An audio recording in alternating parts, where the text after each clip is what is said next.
Hello my little geeks! Welcome back to my channel.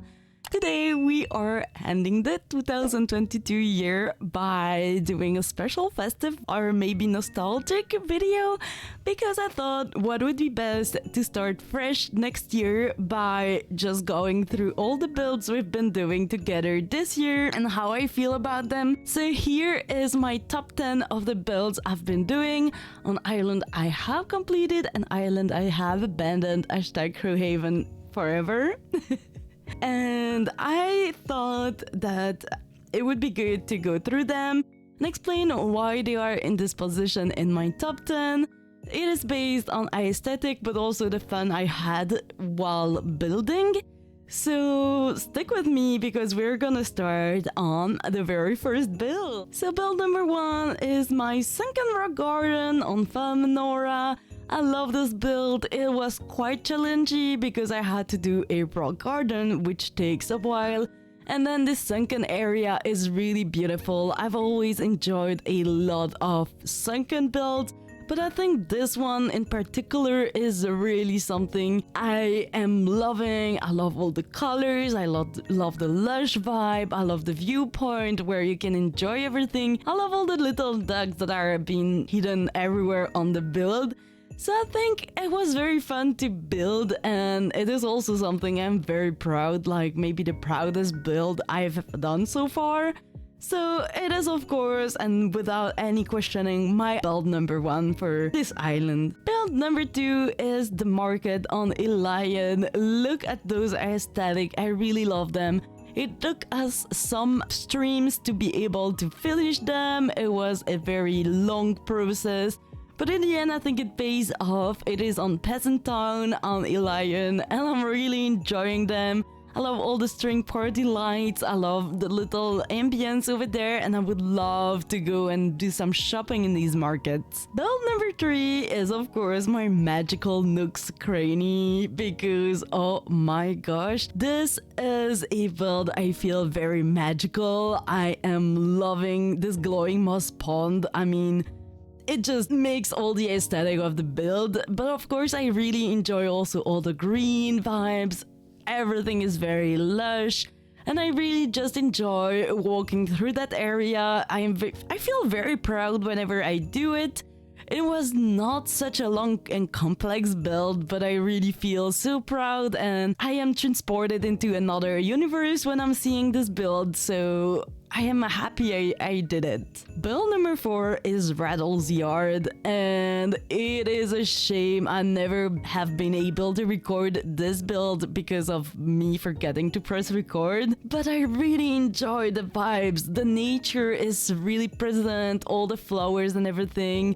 I had a blast building it, but also because I used some crazy ideas like using rotten turnips to make some potions or medicines, using the little carriage as like, you know, those doctors in the Victorian era that were coming from town to town and trying to sell their medicines. I thought that was quite fun and innovative. I've never seen that anywhere else, and I really had a blast. Like, I was literally laughing with myself. Build number 5 is my Christmas camping that I did on Poinsettia. So this is a very brand new build that you've discovered not so long ago. It took me forever to build. It was very long. I had a blast. I really enjoyed building it, and I felt like the result was so worth it. I am loving the frozen lake vibe. I'm loving how it looks like in winter. So really a big vibe. The only thing that I'm a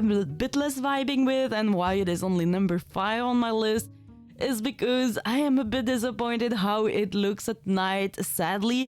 It is not how I imagined and how I intended it to be, but in general, in daytime, I am very proud of that build. The build number 6 is the river mouth on Crowhaven, and I am very sad I never finished that island because that build was really one of my pride and joy. I was really loving having the house near the river mouth, having the little diagonal bridge over there crossing, and the little water streams coming from every direction. This was such a cute little terraforming job. And I was really fond of the aesthetic of the pumpkin and the path. I mean, just for the path, I'm loving this. Build number 7 is the overgrown cul-de-sac on a lion. I am really loving this aesthetic. It is in between the city and in between the natural vibe. I could totally see myself running there and just like read a book without any annoyance, any noise, just calm and peace. It was very fun to build, not very complex of course, but very fun to build. Build number 8 is also on a lion, and it is the Great Stink. If you don't know, this is an event that happened in the Victorian era in London. And it is about a real life event. If you want to know all about it, I will explain in the video, so I will link it. But this was so fun. I've never seen anybody doing a dumpster in the middle of their island. It was not very complex to build, but for sure it was a lot of fun. The only time I felt joy by getting trash from my friends, literally. Build number 9 is the Christmas market on Poinsettia. I didn't know if I wanted to include more than one build from Poinsettia because it is still very brand new. I'm still getting used to the theme. The island is not completed as well, so I am still missing lots of knickknacks. Like I want to have a lot of wrapping papers everywhere. I want to have drop stars. I want this island to feel magical by daytime and nighttime as well. So I didn't know if I wanted to incorporate something or not, but for sure I am proud of the builds I am doing there. I have been doing them through the year as well, so they count.